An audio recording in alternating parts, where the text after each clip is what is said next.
Hey, Mike, welcome to the Easy Conversations podcast. Thank you for joining me today. I'm really excited to talk to you. You're also a local Calgarian, so that makes it even more special. Amazing work you're doing, and you've got some cool experience that I want to talk about today. And then also learn about your entrepreneurship journey, and especially around being from an immigrant family, which I also relate to. That can also come with pros and cons. And I do want to talk about that as well. But before we jump into any of that, I do want to give you an opportunity to share with the listeners and myself a little bit more about yourself, what's brought you here today, and who you are.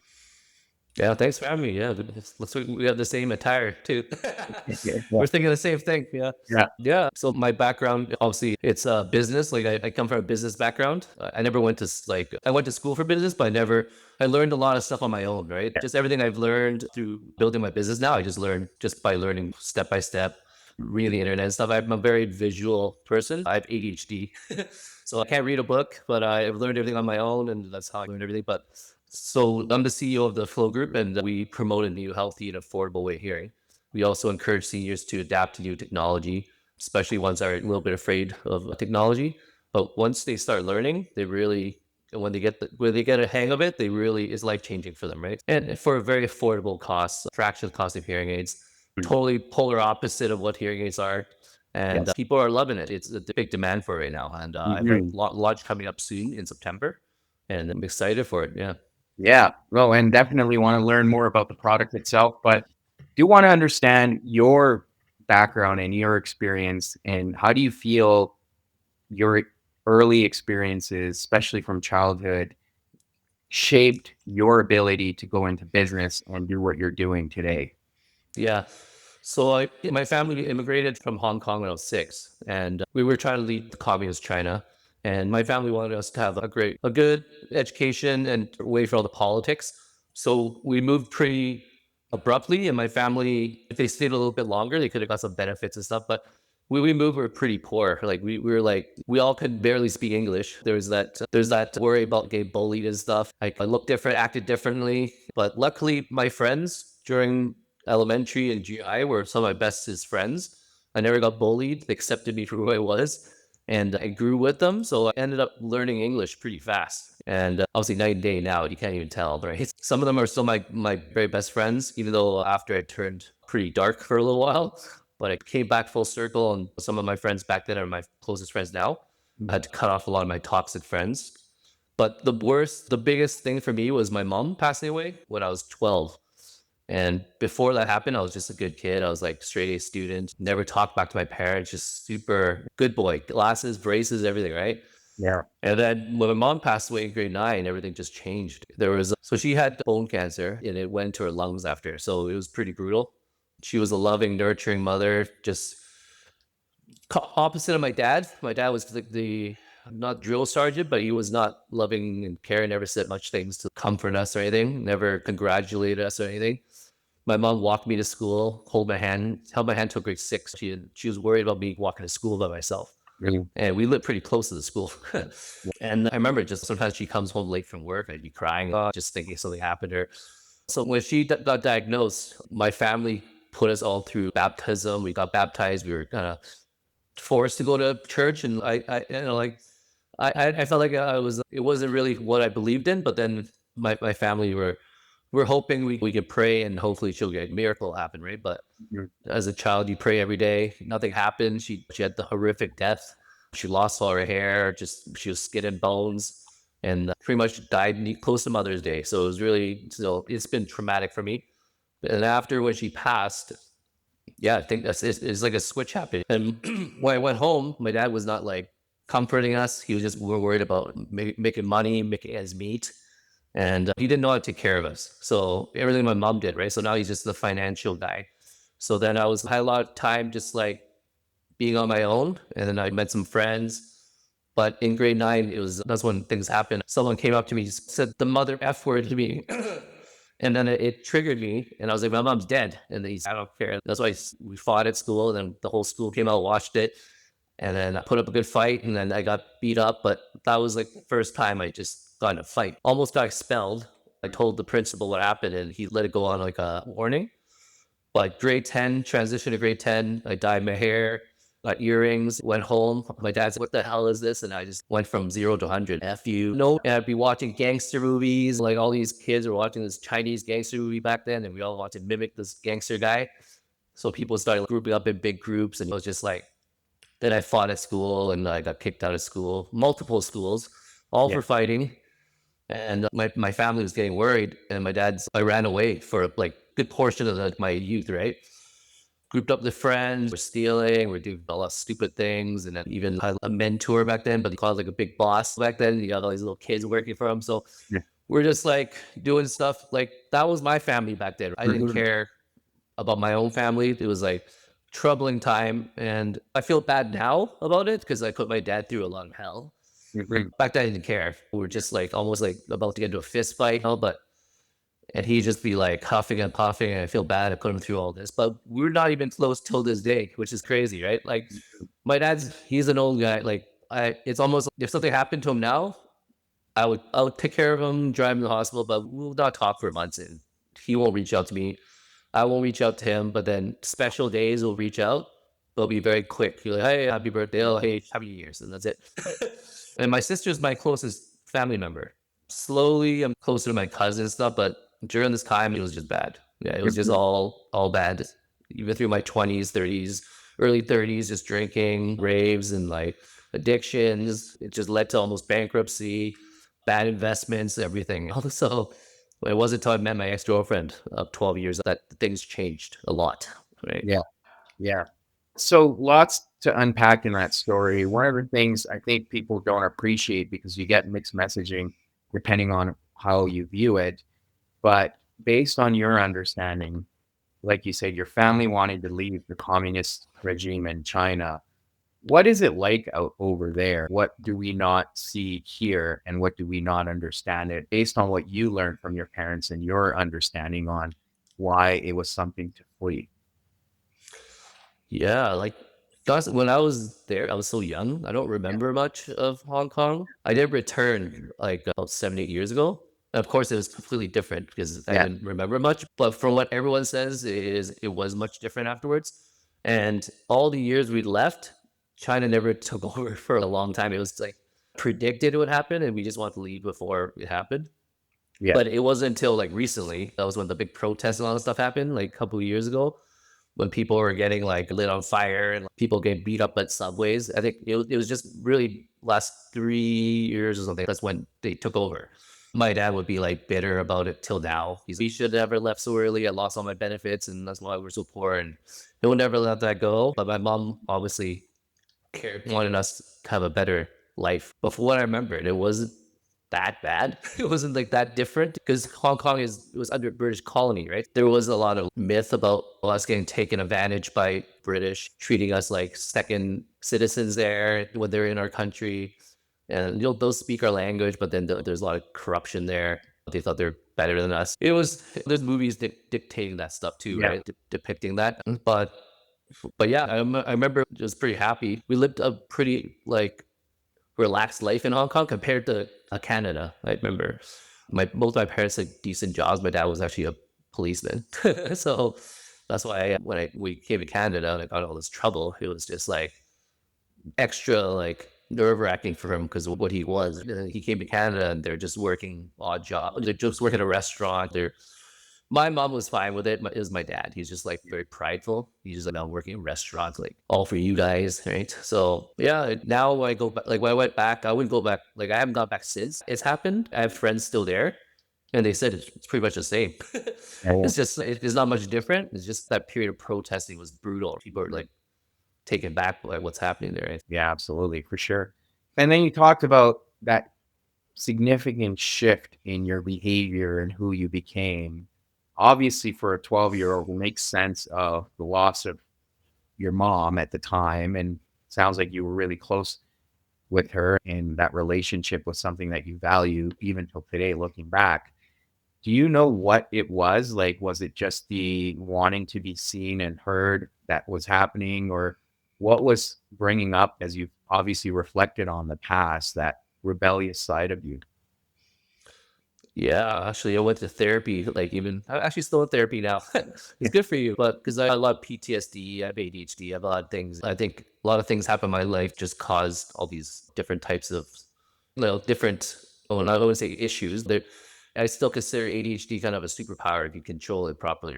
It's maybe creative and it's special in a different way, but the PTSD is very strong, it's very deep inside. I watched like some movies of parents, some family very, loving with their dad and stuff, and suddenly I'll start crying watching the movie. And then I asked my therapist about that because I was like, I thought I'm really like not liking my dad, but then why am I crying over him watching movies? Because I see them being loved by their dad, and I'm missing that factor. I felt like my dad was never like, I wanted to be loved by him, but maybe he wanted to, but you know how to show it. So then all these years, I'm like, my mom is like my world. And of course, my dad ended up having a girlfriend later. That really affected me. And I was like, how could you move on? This is not like common in Asian families. So, of course, he's a human. He has to find love somewhere else. But I didn't understand that.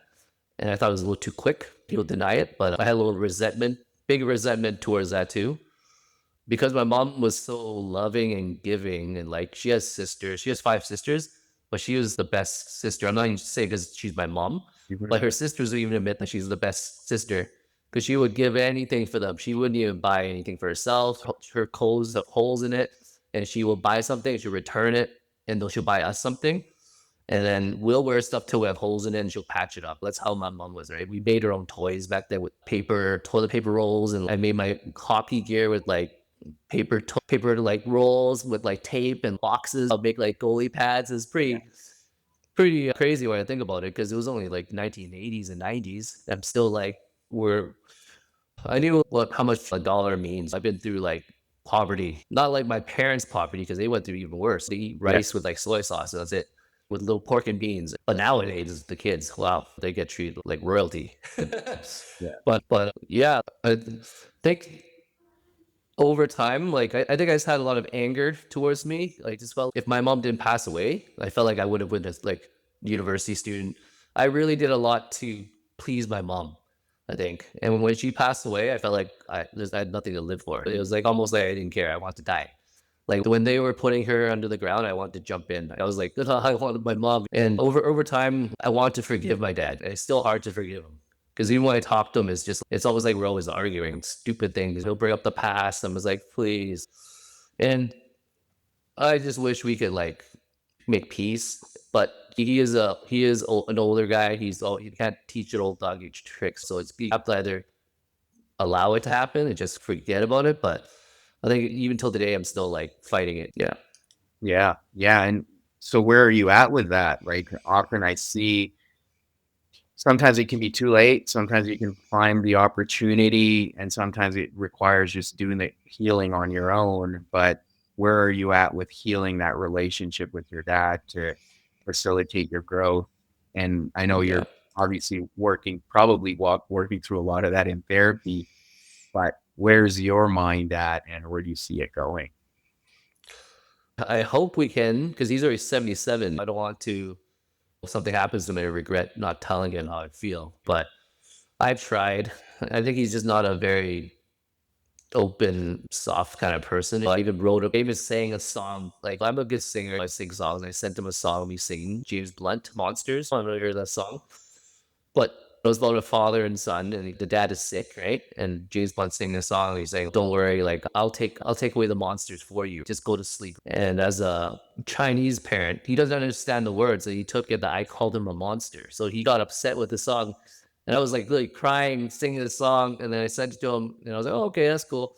And then later, I found out he told his friends that I was being like this guy calling him a monster and that I never forgave him. I'm like, no, but that's not what it is. I was like, I Yeah. was telling you that I'll fight the monsters for you. Now that you're old, forget about the past. It's all good. He took it, and then it just became a weird moment. And then we were just arguing about that. Too. I'm like, are you serious? And I was like, oh my God. I told my sister, and she's just like laughing. She's like, oh my God, what's going on here? It was supposed to be a special moment. The whole time I actually thought he got it, and I found he didn't get it. And I called him on it, and he's okay. I'm sorry. He's like, yeah. He's like, I like it. I like it. I'm like, no, you don't even get it. You're just saying it because you because I'm telling you about that. I'm sad about it. He's like, what do you want me to do? I was like, oh, nothing. Forget it. He was Yeah. like, I try, and then we'll just fight, and then like I tell my sister, and then She's like the middle person. And then she agrees with me. He's not being like reasonable. He's not a loving, caring father like our mom is. But she's just take it as let it go, or else you can always be bitter about her. So I think just us not talking as much, that's what gives us like that space, and it's good for me. We didn't seem like we got along when we lived in the same house. So I moved out like pretty much when I was 18. I ran away for 14 to 18 lots of times. Came home only because certain like probation and stuff like that was like school had to be home. Other than that, it was just like for me to turn out the way I am now after all the stuff in the past, it's a miracle. It's all my friends are either passed or in jail or something, and I lived through a part where I was lucky I got out of a lot of things at the right time, or else I would have fell victim to a lot of this stuff. Mhm. So luckily, my ex helped me like stay away from that and find new friends, and it was the right decision. But I don't regret anything I've done in the past because everything is building blocks, right? As Yes. bad as it sounds, but I'm just glad I'm in a place where I'm now. Yeah. 100%. Absolutely. Yeah. And it's taking those experiences and shaping them into something of value, which is what you're doing now. So, what got you motivated in wanting to design hearing aids? What was the inspiration behind that? It wasn't really something I thought of right away. It's like over time. So I have a condition called retinitis pigmentosa. So on my left eye, I've lost my peripheral, right? And I didn't have that condition till 10 years ago where I had a serious retinal detachment. That's when the first thing happened. But it has nothing to do with RP. They're two different things. But the retinal detachment, I woke up with a black curtain down my eye. Couldn't see anything. I was pretty much blind. Waited too long, waited longer than I thought I should wait because most people are like, oh, just wait, maybe it'll come back, right? But that's really not smart because it was totally just like a black curtain, right? So I went to the hospital and they're like, yeah, your retina detached is pretty serious. They're like, you need to get emergency surgery. In 48 hours, you're gonna lose your vision completely. So I was like, oh my God, I told my family, they're crying and stuff. Got it fixed. 4 months I had to sleep facing down. 4 months I had to get special gear, sleep facing down. Friends had to help me buy groceries. I could do anything. Couldn't do any heavy lifting. They needed to inject a bubble to press your retina back up. So that's why they had to keep sleeping facing down. My macula came off. So these are things that help project images, right, on your eye. If it goes all wavy, it means your retina detached. If it's flat, it means it's good. So I met a lot of seniors during that time because I was in and out of the specialist all the time, getting surgeries. And they'd be like, "Hey, young man, did you get an MMA fight or something? Should someone punch your eye out?" I'm like, "No, I just woke up like this." They're like, "Oh wow." They're like, "You should find out what happened." And my eye doctor or the surgeon was like, "We don't know what happened, but we think it's because your eyes are so bad. It's -9." So I'm pretty much blind, anyways. I'm very legally blind. So then I developed two cataracts. So I had cataract surgery. I was happy because I don't need to wear contacts anymore. They just surgically put in. Yeah. But I was only 35, 36. People were getting them done in their 80s, their 70s. But the worst is when I was like, afterwards, I was just like tripping on stairs. I would leap off 2, 3 steps of stairs because I can't see the ground. I would shoulder check people. People would shake my hands on the left side, and I don't see their hands. So I just stand there, and my ex is like, trying to shake your hand, right? Oh, hey. And then they're standing for a couple minutes, just like reaching their hand out. So embarrassing. And then I lost my night vision too. It was pretty bad because I would go to the washroom and the place is like darker, and I start struggling to find the door to get out. And I'm like, oh my God, what's going on here? So then my friends would check on me. They're like, hey, dude, like you were gone for 15 minutes. We thought something happened to you. So then afterwards, everywhere I go, I always had friends. Like she had to hold my hand, lead me everywhere because they'd be like tripping and falling, bumping into things, right? So they went in to check. They're like, yeah, you got this thing called RP. It's a genetic mutation of an eye where it's eaten your peripheral. So it's Mhm. dying. All your peripheral is dying. Proceptors are dying. You don't have tunnel vision left. So I can only see this much, right? Mhm. So I'm like, oh, that makes sense. I'm like, no wonder I'm hitting people on this one side. Pretty embarrassing, like, especially in Paris, it was one of the worst because I was running across the street and I shoulder checked this lady and she had hot chocolate and she spilled it all over herself. And that's when I Oh, was like, oh my God. And I tried helping her. She thought I was a thief because she thought I was like trying to steal her purse. And that was the whole like gimmick, right? And she was holding her shit. Oh, I'm like, oh, I'm sorry. And then I just got so embarrassed, I ran away. my ex is like chased after me. She's like, "Aren't you gonna help them?" And I was like, oh no. And then yeah, I just one of many embarrassing stories. And I just felt that I needed to do something productive with my life. Like, I was already getting into my 40s. Me and her traveled a lot. I think that was another reason why we traveled, because I wanted to see more of the world before everything comes to an end, if it does. Because Yeah. they told me it could happen tomorrow. It could be 2 years, 5 years, 20 years, 40 years. It could just stay the same. But so we've been to 36 countries. I'm so glad I did it, because seeing the world and spending money on that is way better than spending on anything else. Because memories last forever, right? Yeah. So when I came back from one of our trips, what am I gonna do for like income later? If I can't drive anymore, I need to like figure something out where I have my own company. I was doing stocks back then. I was doing like real estate, but it wasn't like consistent. I was losing money. I was making money. Mhm. So I'm like, I need a steady flow of income. So then my family, I remember, oh, they own factories in Asia. So I'm like, they do electronics. So I was like, oh, let's start pitching ideas, right? So at first I was like, oh, let me do earbuds, and then so many earbuds out there. So it was a dumb, ridiculous idea, Yeah. never gonna sell. So then my cousins, hey, how about these bone conduction headphones?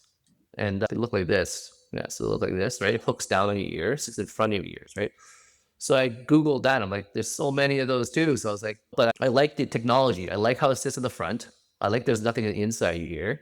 So I'm like, what can we do with this? And then I looked around, like, is there anything that, because when you wear this, there's a lot of people that are joggers, bikers. They wear, a lot of athletes wear this Yeah. because it's very light and it's open ear because you can be aware of your surroundings. So that's why it's a top choice for athletes. But all they can use it for music, talking on the phone, and streaming. That's it, right? Because it's Bluetooth.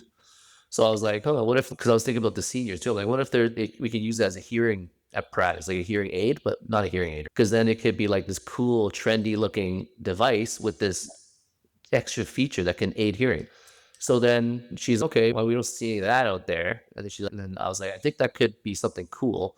She's like, I can't do it for you, but I'll source people out for you. So then she sourced me out to people that she knew, and then we started thinking of ideas. And someone just happened to be thinking of the idea, and they started doing it a little bit, but it wasn't official yet.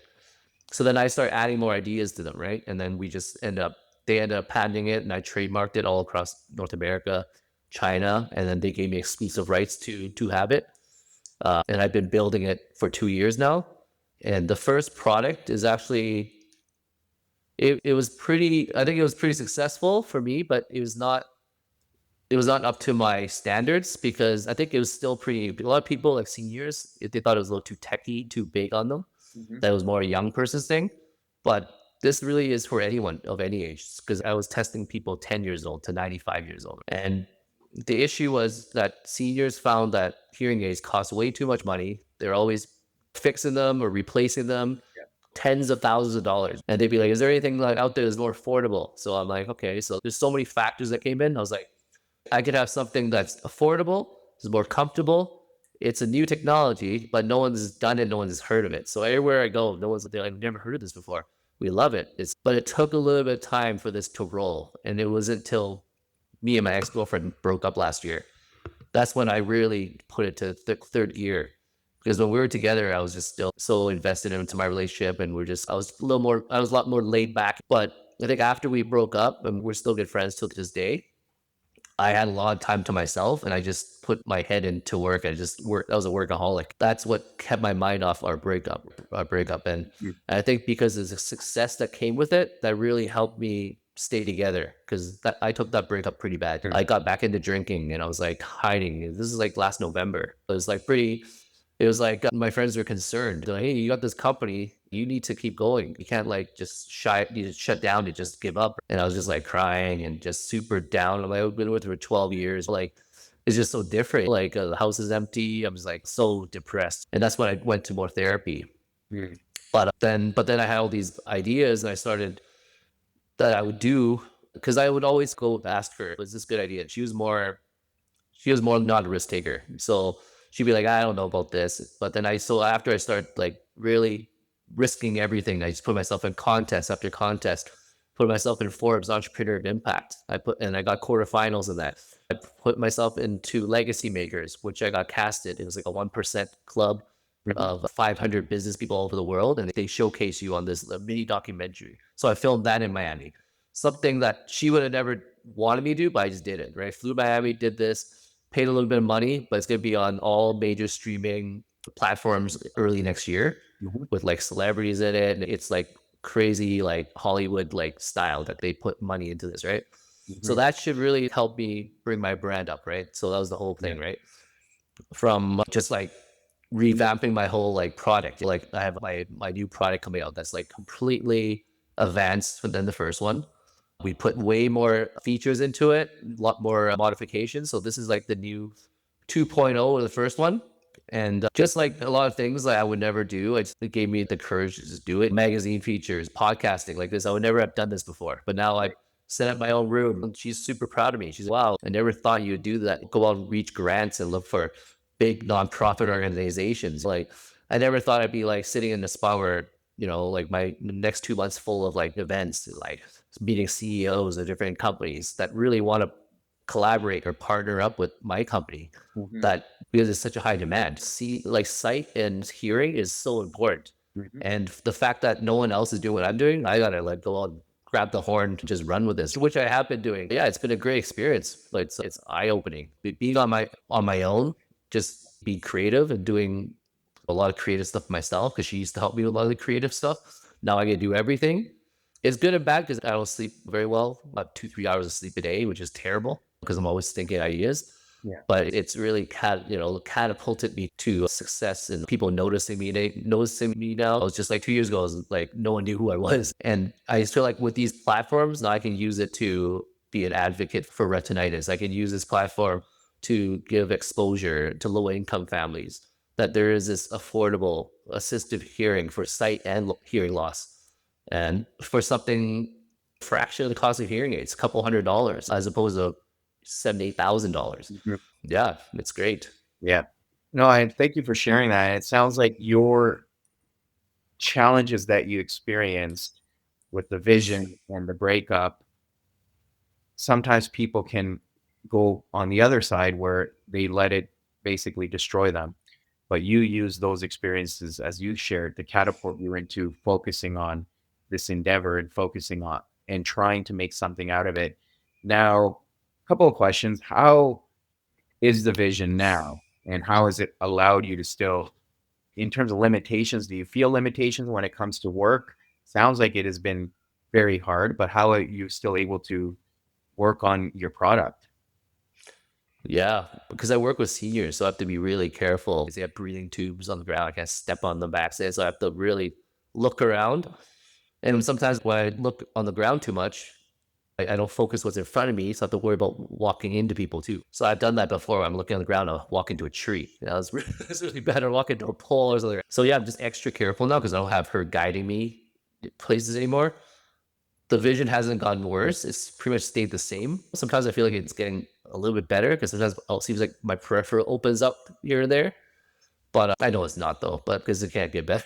So it's get worse. But as long as it's not getting worse, I'm happy. But I am on a waiting list for the next FDA approval of this new technology that's supposed to come out soon. So it's supposed to help improve it. So I'm hoping that could change my life later. Mhm. Because now, like nowadays, anything can happen, right? They do have this new retinitis pigmentosa gene therapy that's going to be coming out on third phase right now. But just being hopeful with that and just being extra careful. I still walk into things, trip here and there, but not as much as before. I think before I relied on her so much, so I would actually not look as carefully. So I was, hey, she's guiding me. Now I'm just like, okay, I'm no one. So my social life is completely toast. I don't go out because I can't see at night very well. If I go on dates, I'm worried they'll see how big of a hazard I am. The next girl's got to be really like open to this, right? So I hope they see what a good guy I am, what a good, yeah, just being a good person and just taking care of them and stuff. But I feel like it could be a disadvantage for me in that case. I'm 44 now, and it does make me like cherish my ex girlfriend put up with a lot with a lot of stuff. But we were 12 years difference in age, but she was the mature one. So it was, but yeah, I still worry about a lot of challenges that's going to come up. I'm scared that I'm going to lose my vision completely one day. And that's why I want to build this to global status for next year, even the Dragon's Den, auditioning for Dragon's Den next year. Mm. I already auditioned on a video one this year. They loved everything about it. They're like, this could go somewhere. We see a global impact for this, but we want your financials to go up. Your financials is a little bit weaker on our end. Because when you go on Dragons Den, they'll tear you apart, Yeah. especially with financials. But for me, it's like up to this point and like how much interest there is, and I do have investors.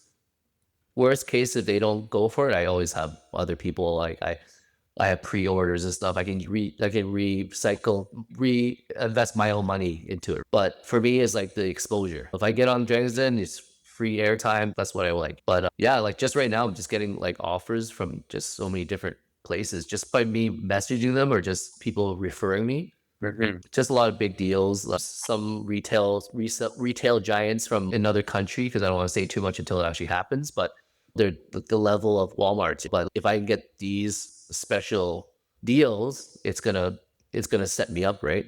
Mhm. So my goal is one day. I hate living. Actually, I don't even like living in downtown in Calgary. I've been 15 years. Yeah. I want to be in like a quiet lake and just fish. That's what I want to do the rest of my days, Yeah. and just be doing something very peaceful and quiet because I can't do anything. I can't go. I don't swim. I actually can't swim. I can't swim. I can't operate anything like boats or anything. I can't do any physical extreme sports. I can't ski or all that stuff. So it does take me back because I see a lot of like people, they ski, they do so many things like swimming and stuff, and I can't do any of that, which is like sad.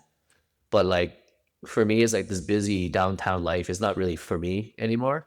My ex moved to Vancouver. It's very busy there. I was supposed to move there, but I never did. Yeah. It was more her dream. So contributed to like our breakup a little bit. But I think if I moved, I wouldn't have been happy anyways. Yeah, I think it was better this way. And then things just, she's actually more independent there. I'm happy for her. She's doing a lot of things on her own. She's discovering herself. Yeah. So it's almost like you love someone, you let them free. So Yeah. it was both ways. That's why we're still really good friends, which is crazy. Like a lot of people can't be friends with their ex-girlfriends. And we're just like so close. We talk almost every day. It's weird. But we don't have that like thing where we're like, oh, we're gonna get back or anything. Like we both encourage each other to find someone else. That's how it Yeah. is, right? Yeah.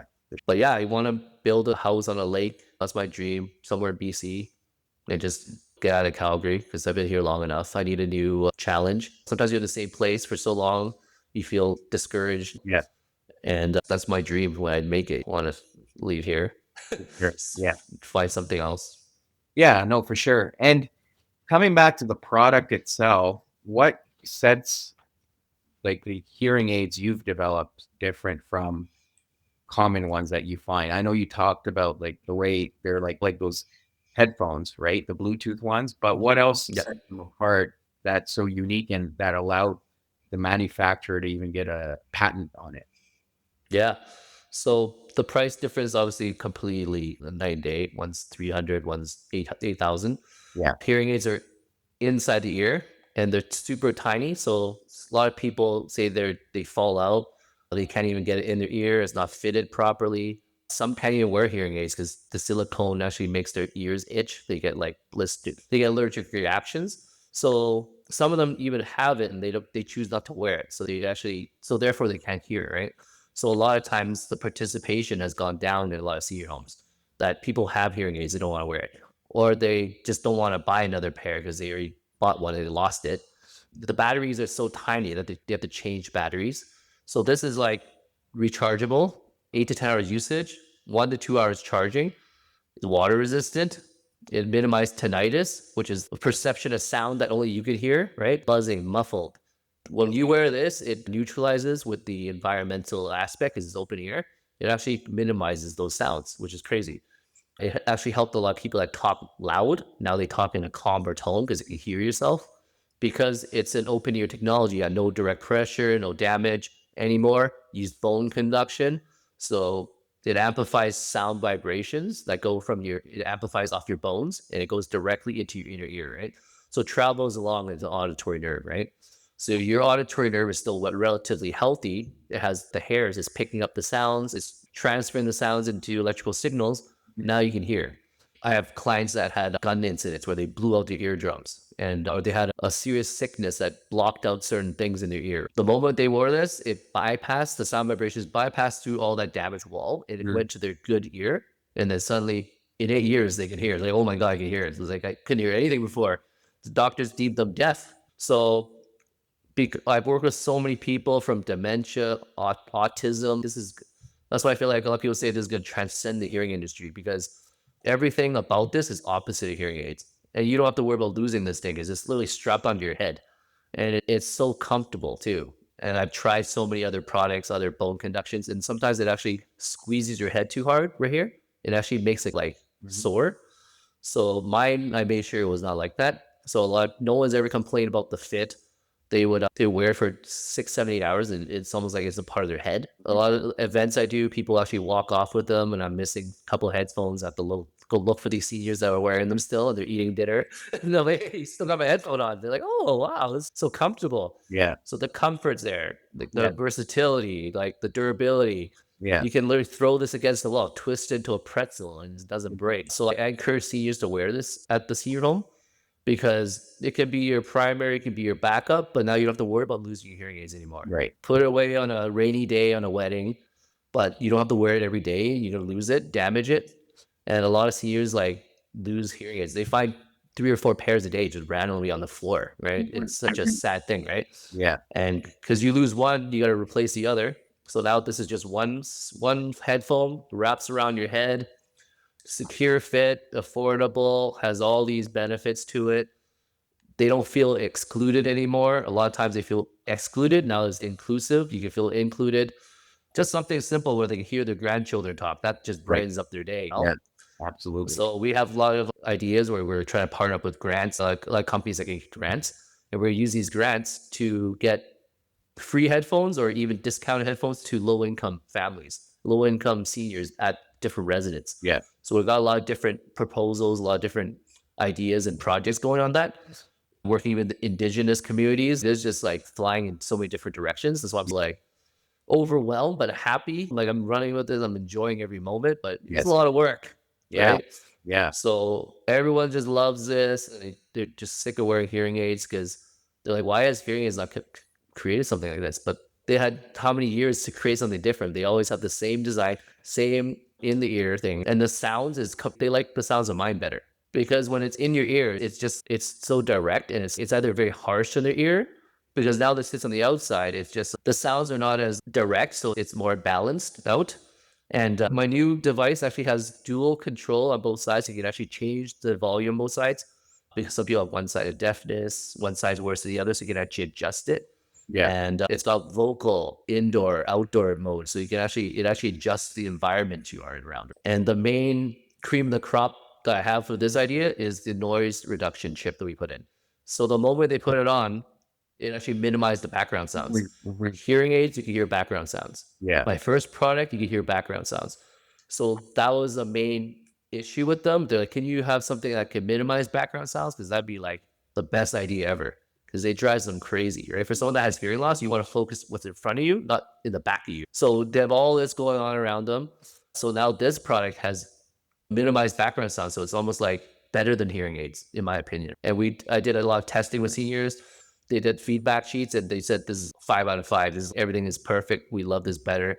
Please go manufacture this now. So I'm manufacturing it. I have this big list of pre-orders and I'm going back to all my senior homes I first worked with and I'm going back to all of them, do testing of this new product. And most likely they're probably all going to be on a waiting list. And the moment it comes out, I'll just dish it all out in Calgary and then start moving on to other cities and Yeah. other countries and stuff. Because if it works for here, it's going to work anywhere, right? And Yeah. Yeah. I've done podcasting in Australia, like Germany. I've sent stuff over to them and they love it. So yeah. That's great.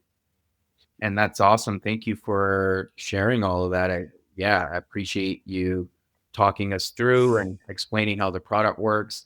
But Mike, thank you again for coming on the show, sharing your story vulnerably and openly, and walking us through what experiences in life allowed you to come to this chapter and how you're finding meaning through all these experiences that you've shared and contributing and making a difference. So thank you for all that. And now for listeners who want to learn more about the product or about yourself, what are some ways they can do that?